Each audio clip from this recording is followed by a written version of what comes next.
एक बार फिर से आप सभी का स्वागत है। हम अध्ययन कर रहे हैं मलाकी भविष्यवक्ता की पुस्तक का और अब समय है कि हम उसके पहले अध्याय और पहले वचन से आगे का अध्ययन करें। मेरे प्यारे भाई बहनों, यहाँ पहले वचन में मलाकी के विषय में यहाँ एक छोटा सा इंट्रोडक्शन है। केवल यहाँ नाम दिया गया है, कुछ ज़्यादा उनके विषय में नहीं बताया गया कि वो किस शहर के हैं, कहाँ के हैं, किस समय के हैं। यहाँ केवल इतना लिखा है, मलाकी के द्वारा इज़राइल के विषय में कहा हुआ यहोवा का भारी वचन। यहाँ जहाँ जहाँ भारी वचन आता है वहाँ वहाँ मेरे प्यारे भाई बहनों यहोवा की वाणी से उसे हमें क्या करना है, कनेक्ट करना है।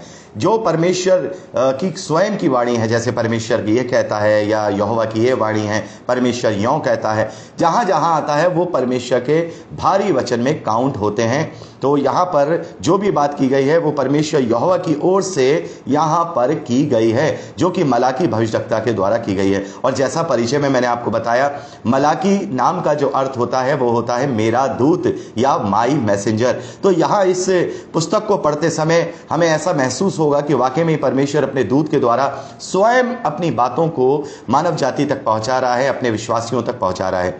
आगे बढ़ते हैं। यहाँ पर हम पहले विषय की बात करते हैं जो कि दूसरे वचन से लेकर 5वें वचन तक पाया जाता है।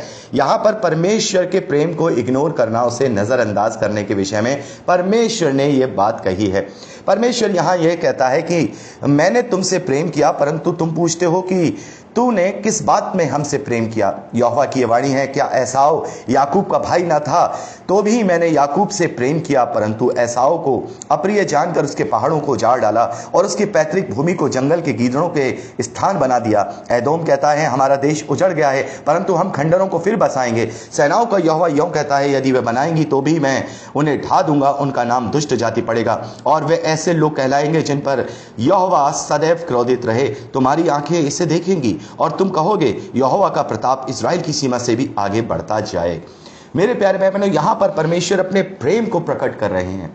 और सबसे बड़ी बात यहाँ पर, जैसा आप समझ सकते हैं, एसाव और याकूब दो जुड़वा भाई थे और हम देखते हैं कि एसाव ने अपना पहलौठेपन का अधिकार याकूब को बेच दिया था और याकूब इज़राइल ठहराया गया। परमेश्वर ने उसका नाम इज़राइल रखा और याकूब की संतानों से परमेश्वर ने प्रेम रखा और उससे अपना निज भाग और निज प्रजा रखा। तो परमेश्वर ने यहाँ पर यह बात साफ कर दी है कि मैं अपने चुने हुए लोगों के साथ हमेशा रहता हूँ। तो यहाँ पर दो बात आती हैं मेरे प्यारे भाई बहनों। हम ये सोचेंगे तो क्या केवल परमेश्वर याकूब के लोगों से ही प्यार करता है, इजरायली लोगों से प्यार करता है, बाकी किसी से नहीं करता? नहीं मेरे प्यारे भाई बहनों, परमेश्वर सबसे प्यार करता है। परमेश्वर सबसे प्यार करता है। याकूब और एसाव की स्टोरी से हमें ये हमें पता लगता है कि दोनों को समान रूप से परमेश्वर ने अधिकार दिया।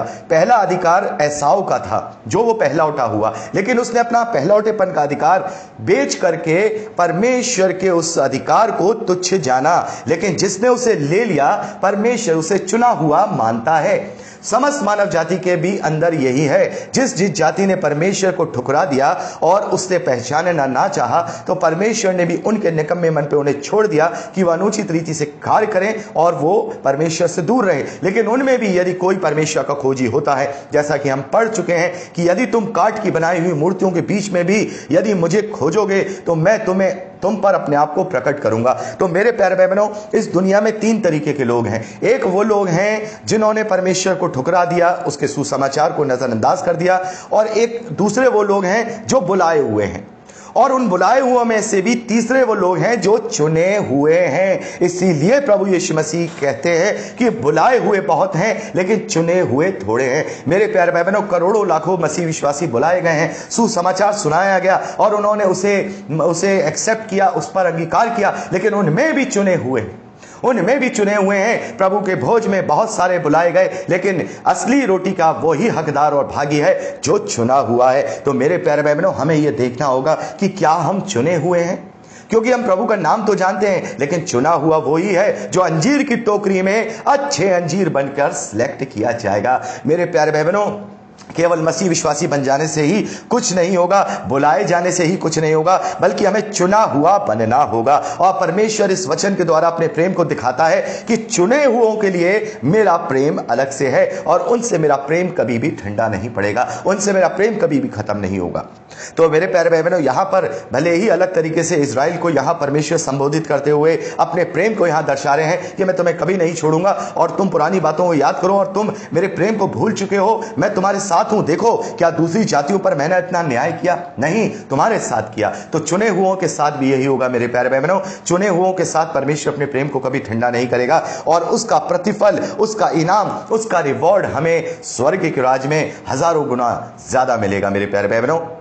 तो हमें बुलाया हुआ नहीं बनना है, हमें चुना हुआ बनना है। बुलाया गया तो याकूब, बुलाया गया तो एसाव भी था कि वो पहलौठा होकर के पैदा हुआ, लेकिन उसने अपने पहलौठेपन को क्या कर दिया? बेच दिया। ऐसे हम बुलाए हुए तो बहुत हैं कि हम प्रभु का नाम जानते हैं और बहुत सारे लोग तो मसीह विश्वासियों में जन्म भी लेते हैं, लेकिन मेरे प्यारे भाई बहनों, उनमें से हमें चुना हुआ बनना पड़ेगा। मेरे प्यारे भाई बहनों, मैं परमेश्वर का कोटि कोटि धन्यवाद करता हूं कि आज हम उस स्थिति पर है कि हम अब अपने अध्ययन का आखिरी यहां पर जो पुस्तक है उसका अध्ययन कर रहे हैं। यह बहुत ही धैर्य की बात थी, यह बहुत धीरज की बात थी। बहुत सारे लोग आप में से ऐसे हैं जो अपना धैर्य खो गए, अपना धीरज खो गए और वो इस मुकाम तक ना पहुंच पाए। लेकिन धन्य है वे जो धीरज के साथ परमेश्वर के वचन का अध्ययन करते हैं, तो वो ही है चुने हुए। हजारों लोगों में से जो सैकड़ों लोग निकलते हैं या दसियों लोग निकलते हैं, वो चुने हुए होते हैं। तो मेरे प्यारे भाई बहनों, हमें चुना हुआ बनना है। तो यहां पर हमने यहां बात देख ली। अब आगे बढ़ते हैं छठे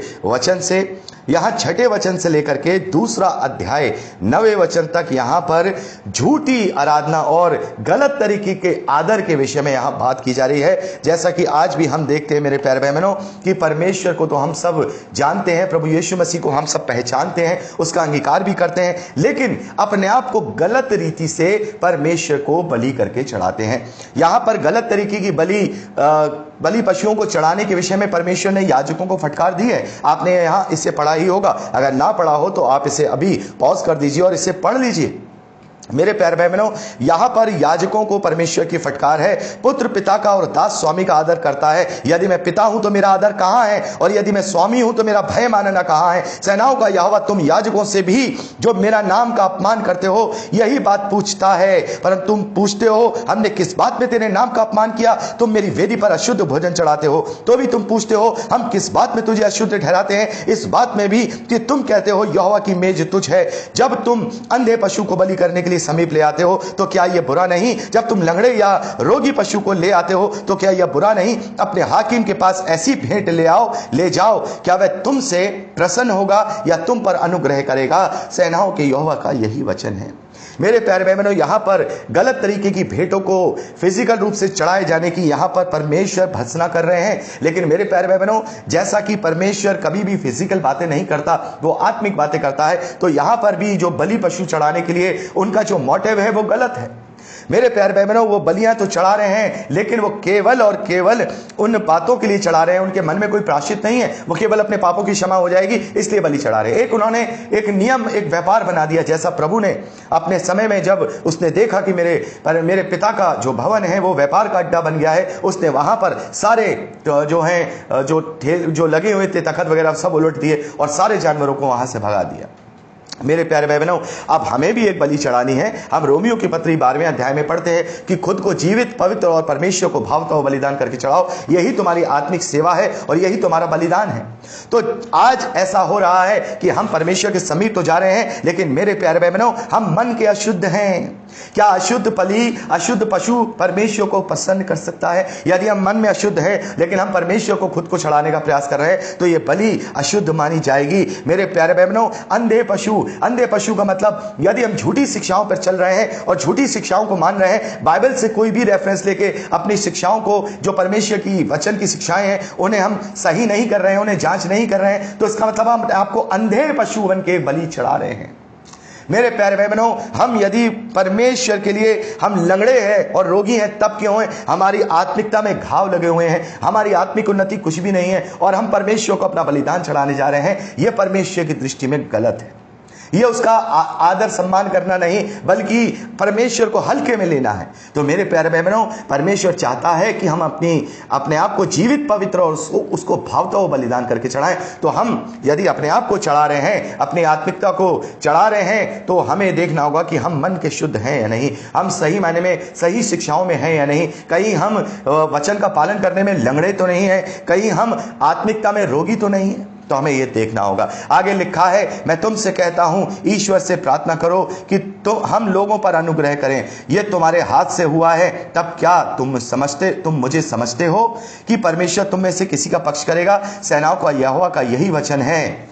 भला होता कि तुम में से कोई मंदिर के किवाड़ों को बंद करता, कि तुम मेरी वेदी पर व्यर्थ आग जलाने ना पाते। सेनाओं के यहोवा का यही वचन है, मैं तुमसे कदापि प्रसन्न नहीं हूं और ना तुम्हारे हाथ की भेंट ग्रहण करूंगा, क्योंकि उदाचल से लेकर अस्ताचल तक, यानी कि इस छोर से लेकर उस छोर तक, जाति जाति में मेरा नाम महान है, और हर कहीं मेरे नाम पर धूप और शुद्ध भेंट चढ़ाई जाती है, क्योंकि अन्य जातियों में मेरा नाम महान है। सेनाओं के यहोवा का यही वचन है, परंतु तुम लोग उसको यह कहकर पवित्र ठहराते हो कि यहोवा की मेज अशुद्ध है, और जो भोजन वस्तु उस पर से मिलता है वह भी तुच्छ है। फिर तुम ये भी कहते हो, ये कैसा बड़ा उपद्रव है। सेनाओं के यहोवा का यह वचन है, तुमने उस भोजन वस्तु के प्रति नाक, भाव, सिकोड़ी और अत्याचार को प्राप्त किए हुए और लंगड़े और रोगी पशु को तुम जो भेंट ले आते हो, क्या मैं ऐसी भेंट तुम्हारे हाथ से ग्रहण करूं?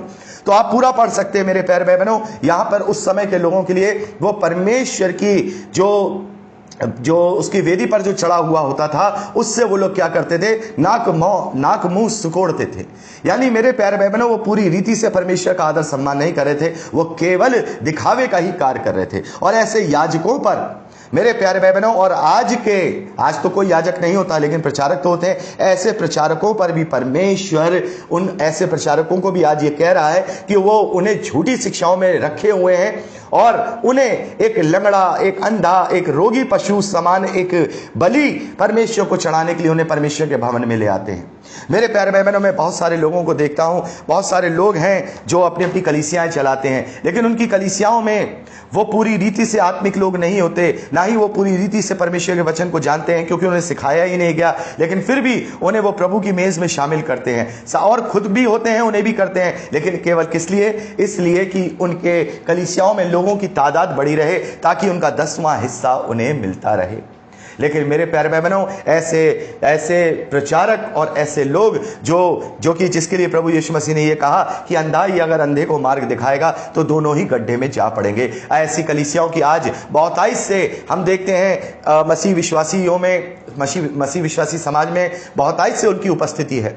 बहुत सारी कलीसियाएं ऐसी हैं जो परमेश्वर के ज्ञान के ना होने से नाश हो रही हैं। लेकिन मेरे प्यारे भाई बहनों, अब अंतिम युग का अंत का दिन चल रहा है, हमें सजग होना पड़ेगा, हमें सावधान होना पड़ेगा, हमें निकलना पड़ेगा, हमने जो सीखा है वो लोगों को बताना पड़ेगा, ताकि वो अंधे ना रहे, ताकि वो लंगड़े ना रहे, ताकि वो रोगी ना रहे, और एक शुद्ध बलि के समान अपने आप को परमेश्वर को जीवित और पवित्र और परमेश्वर को भावता हुआ बलिदान करके चढ़ाने पाए।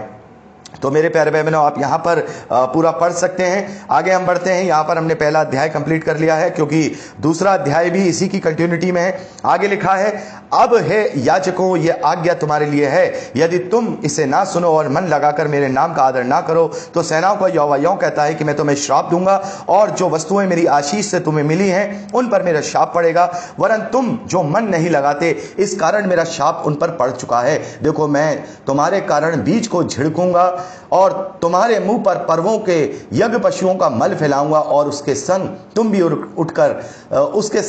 भी उठाकर फेंक दिए जाओगे। तब तुम जानोगे कि मैंने तुमको ये आज्ञा इसलिए दी है कि लेवी के साथ बंधी हुई वाचा बनी रहे। सेनाओं के यहोवा का यही वचन है। तो मेरे प्यारे भाई बहनों, यहाँ परमेश्वर उन्हें सचेत कर रहे हैं, उन्हें आगाह कर रहे हैं कि यदि तुमने अपने आप को नहीं बदला, यदि तुमने अपने आप को सही मायने में मेरे बलि विधान जो मैंने तुम्हें सिखाए हैं उसके द्वारा नहीं किया, अपने मन को सही रीति से नहीं फिराया, तो हे याजकों, मेरा क्रोध तुम पर आ पड़ेगा। मेरे प्यारे भाई बहनों, आज के समय में भी परमेश्वर यही कहता है, प्रभु यीशु मसीह ने भी यही कह दिया है ऐसे लोगों के लिए जो परमेश्वर का नाम लेकर के लोगों को सिखा रहे हैं, लेकिन गलत रीति से सिखा रहे हैं, परमेश्वर प्रभु यीशु मसीह उनका न्याय करेगा। मेरे प्यारे भाई बहनों, प्रभु यीशु मसीह मत्ती रचित सुसमाचार 7वें अध्याय उसके 22वें और 23वें वचन में कहते हैं कि उनमें से बहुतेरे उस दिन होंगे जो कहेंगे, हे प्रभु, हमने तेरे नाम से दुष्ट आत्माएं नहीं निकाली थी क्या? हमने तेरे नाम से बड़े बड़े आशीर्वाद नहीं किए थे क्या? हमने तेरे नाम से बड़ी बड़ी बातें नहीं की थी? तब प्रभु कहते हैं कि मैं उनसे खुलकर कह दूंगा, हे कुकर्म करने वालों, मैं तुम्हें नहीं जानता, मेरे पास से चले जाओ। तो मेरे प्यारे भाई बहनों, यह उस दंड की बात यहां लिखी जा रही है जब परमेश्वर अपने अंजीरों को इकट्ठा कर लेगा, जब रैप्चर किया जाएगा और परमेश्वर जब न्याय करेगा, तो मेरे प्यारे भाई बहनों, ऐसे लोगों को वो कदापि कदापि नहीं छोड़ेगा, कदापि नहीं छोड़ेगा। और यहां पर परमेश्वर कहता है कि तब तुम जानोगे कि मैंने तुमको यह आज्ञा इसलिए दी है कि लेवी के साथ बंधी हुई वाचा बनी रहे, सेनाओं के यहोवा का यही वचन है। तो परमेश्वर चाहता है, परमेश्वर उस वक्त के लेवियों से जो कि जिनका काम मंदिर की सेवा करना था, परमेश्वर ने कहा यह बात मैं तुम्हें इसलिए बता रहा हूं ताकि मेरी वाचा तुम्हारे साथ बंधी रहे और तुम अपना काम सही करो। अगर तुम अपना काम सही नहीं करोगे तो मेरा श्राप तुम पर आ पड़ेगा। तो मेरे प्यारे भाई बहनों, जो प्रभु के लोग, जो प्रचार करने वाले लोग हैं, जो प्रभु का प्रचार कर रहे हैं, यदि वो अपनी वो वाचा जो परमेश्वर ने उनको बांधी है, जो कि उनकी बुलाहट के साथ बंधी हुई है, यदि वो अपने काम को सही रीति से नहीं करेंगे तो मेरे प्यारे भाई बहनों, परमेश्वर का श्राप उन पर आ पड़ेगा। और सेवा का काम करना जैसे अंगारों से खेलने के बराबर है, क्योंकि बहुत बार हमें सोच सोच करके काम करना पड़ता है, सोच सोच करके कदम उठाना पड़ता है। और जो लोग बिल्कुल बिना सोचे समझे परमेश्वर के भाग को और उसके कार्यों को जो वो उसके लिए जो वो कार्य कर रहे हैं उसको गलत तरीके से करते हैं, तो निस्संदेह उन पर श्राप परमेश्वर का आ पड़ेगा। तो मेरे प्यारे भाई बहनों, यहां पर हमने दूसरा अध्याय 4 वचन तक का अध्ययन कंप्लीट किया है। 5वें वचन से आगे का अध्ययन अगली रिकॉर्डिंग में करेंगे। प्रभु आपको आशीष दे।